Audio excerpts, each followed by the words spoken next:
Hi guys. All right, so we are kind of in our very last week of poetry. We've spent almost a month writing poetry. I think we've actually spent a month. I'm kind of losing track of time here, but we've spent a really long time on poetry, and I have to say it again. You guys are amazing. I sit here and read the poems that you share on Seesaw, and I'm not exaggerating. I get goosebumps reading these poems. And that is the job of a writer.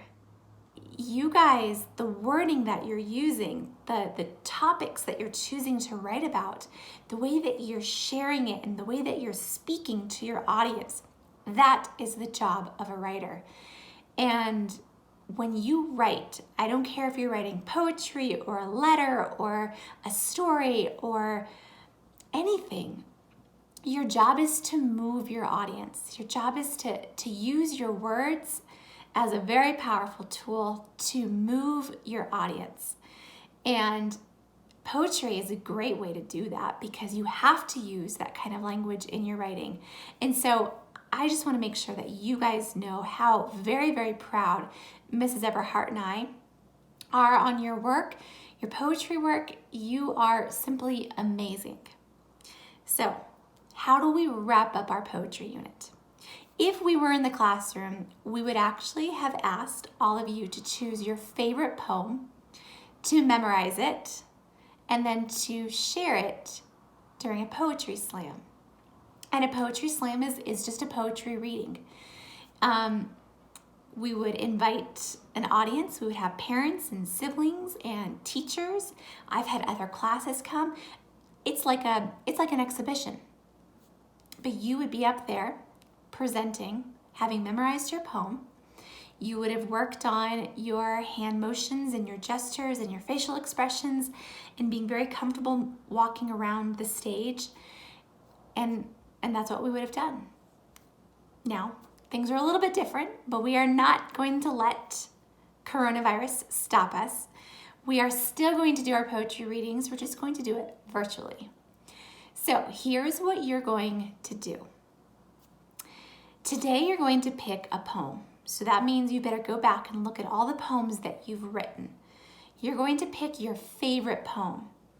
Also keep in mind that we are asking you to memorize this poem. We want you to look at us straight in the eye, our camera, and we want to see your eyes. We want you to feel like you are talking to us and not reading from a page. Okay, so we do want you to memorize your poem. If you have to have your paper in front of you, that's okay. But you want to practice making eye contact, looking at your words, and going back and forth. But mostly, we want to see you looking at us. So today you're going to choose a poem, one that you think you can work on memorizing. It's got to be a poem that you're passionate about, something that you're super, super excited about.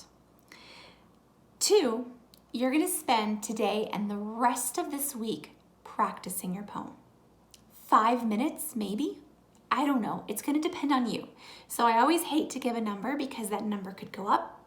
Maybe it goes down a little bit, but 5 minutes is a good estimate. Start with 5 minutes. And if you're like, you know what? I want to keep practicing. Well, then keep practicing. 5 minutes is up. You're like, I'm done. Okay, then you're done. But give yourself 5 minutes every day and practice reading your poem. Practice memorizing the words. Practice how you're going to use hand gestures. Are you going to do facial expressions? Are you going to move? You're kind of limited because you're going to be recorded, and we don't want the camera shifting every few seconds because you're moving a lot. If you were in the classroom, yes, you would move all over the classroom. You'd have that stage to yourself. It's a little bit different when you record yourself.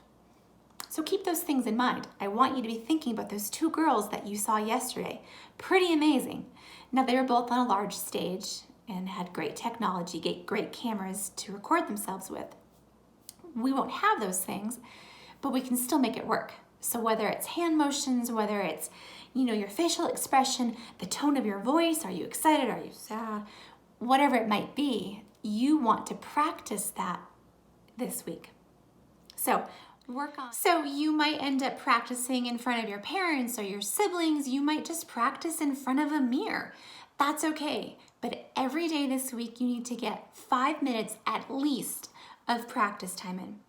Focusing on memorization, the volume of your voice. You need to speak loud and clear so that the microphone can pick up your voice. Your movement, practice your movement. You're not going to make big, grand movements so that the camera has to shift, but slight movements would be great. If you can make things bigger and smaller, that kind of stuff. Think about your poem. Think about the topic of your poem, and you might get some really great ideas for how to use your hands or your body in that way. Also, think about your expression, how you talk, and then making eye contact with the camera.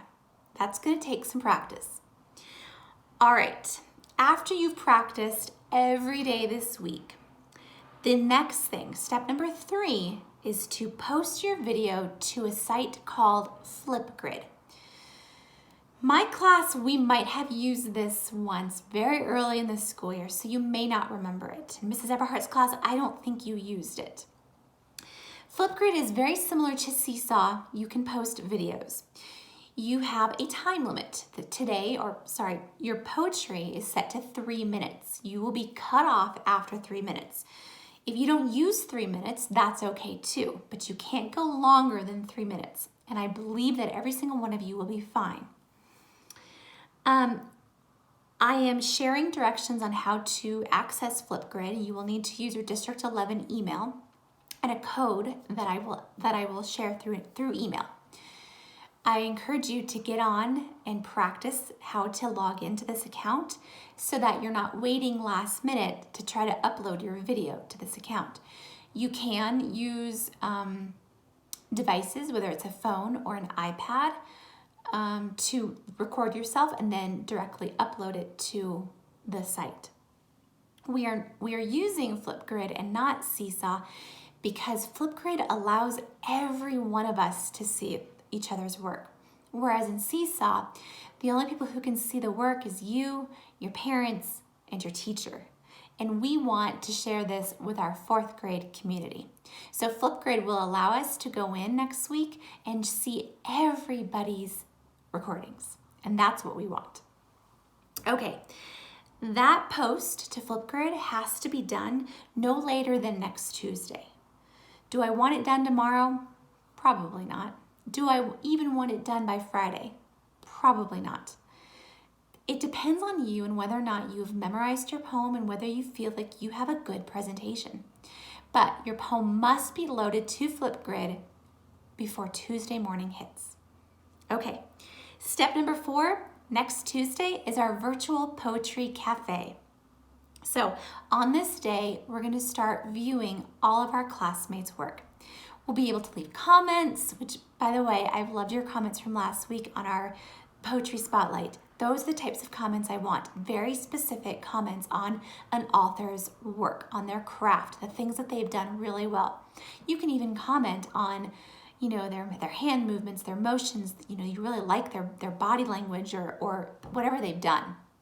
So this will give us a chance to share each other's work, or see each other's work, share work, and provide feedback because we've worked really hard these last few weeks. We want to acknowledge all the hard work that we've put into writing our poetry. All right, so that's kind of a sneak peek at where we're headed this week. I have uploaded the directions, the 4 steps that you will be taking starting today through next week. There will be no more video lessons on poetry after today.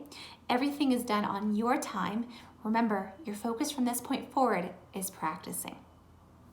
All right, you guys, if you have any questions, if you need any help with choosing a poem, practicing a poem, or getting onto Flipgrid, please let one of us know so we can help you. If we don't know, we can't help you.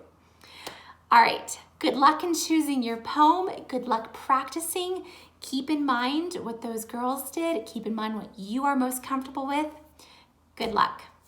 See you next week.